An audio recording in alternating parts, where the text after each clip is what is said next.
Bernard Goetz wasn't looking for trouble. Trouble had found him. Ladies and gentlemen of the jury, I want to thank you for your attention and your patience over these past few weeks. Now, during our time together, you've had the chance to hear the story of Bernard Goetz, who 3 days before Christmas boarded a subway train at the 14th Street station, just like any other day. But this was no ordinary day for Bernard. After the train departed, he was approached by two youths, with another two on his right. Bernard Goetz had been effectively surrounded when he believed he was going to be mugged and injured on a small subway car with nowhere to run or escape. Now, I submit to you the question of whether Bernard believed he was going to be mugged and injured is the only inquiry you need to deliberate amongst yourselves. Now, in order to appreciate the genuine fear that gripped Bernard, I'd like to remind you that this story began 3 years before he ever boarded that train.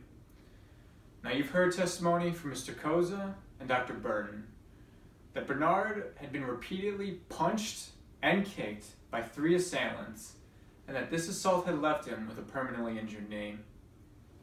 Now, from that point on, Bernard was forced to carry a gun for protection because the police couldn't help him on that train, and New York City wasn't willing to help him either. Now, the crime rate is soaring and assaults are being reported every day, and some people elected to avoid the subway train altogether.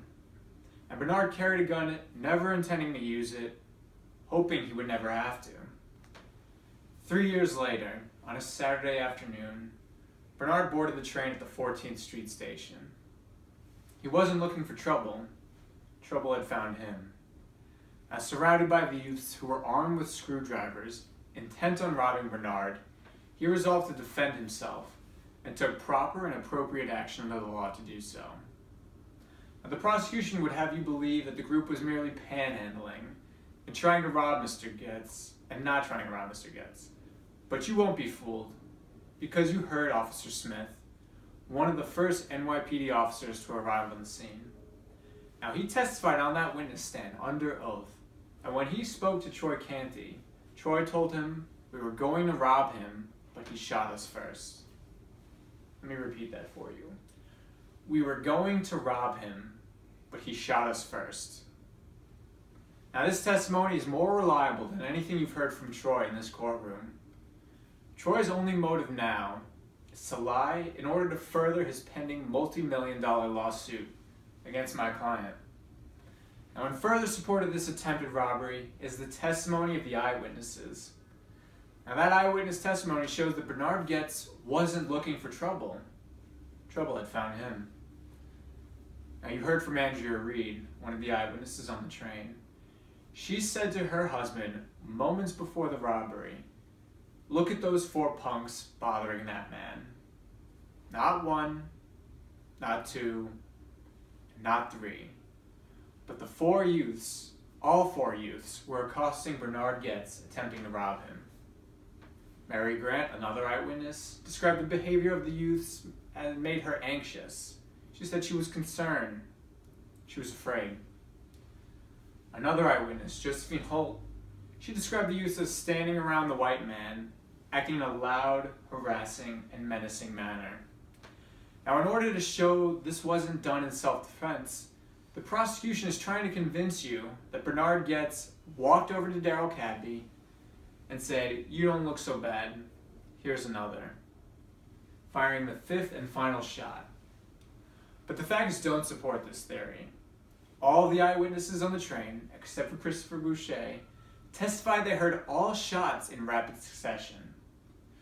Bernard's statement to the police came 9 days later.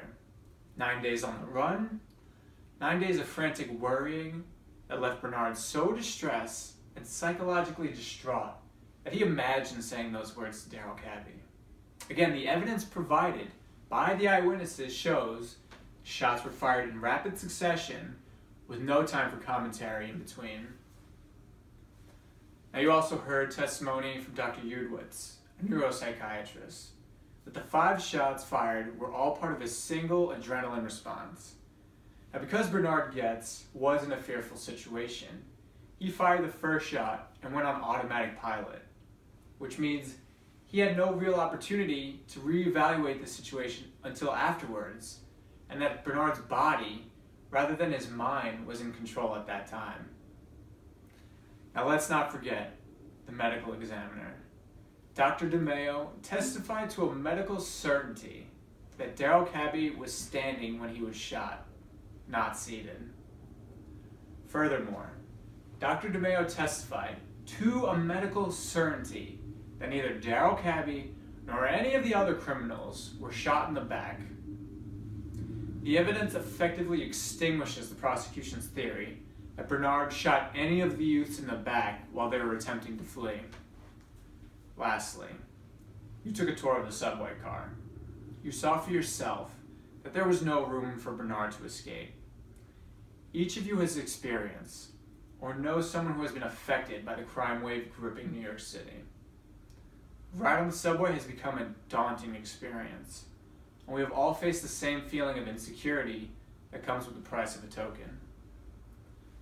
It's reasonable to conclude that Bernard Goetz acted out of a genuine and legitimate fear of bodily harm. Now, even if we don't condone Mr. Goetz's actions, we can all certainly understand them. Bernard Goetz was justified in defending himself, and it is for these reasons I ask that you return with a verdict of not guilty. Thank you.